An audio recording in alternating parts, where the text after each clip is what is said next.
శ్రీరామచంద్రుడు రావణుని పైకి యుద్ధానికి వెళుతుంటే నదులన్నీ సముద్రంలో ఎలా కలిసిపోతున్నాయంటే, లోకకంటకు దైత్యులో పెట్టుకుంటి, లోకకంటకు దైత్యులో పెట్టుకుంటి, గా పుత్రుడిద నన్ను గట్టించుననుచు, సుడివడి మొరవెట్టుచును పారుకరణి వడి మ్రోయుచును జొచ్చే వాధి పెన్నదులు, లోకకంటకు దైత్యులో పెట్టుకొంటి, గా పుత్రుడిదే నన్ను గట్టించుననుచు, సుడివడి మొరబెట్టుచును పారుకరణి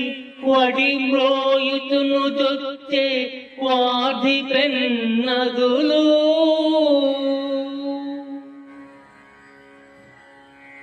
లోకకంటకుడైన రావణుడు చేయు దుశ్చర్యలను మొరపెట్టుకుంటూ వడివడిగా పరుగులిడి సముద్రంలో కలిసిపోయాయి నదులు.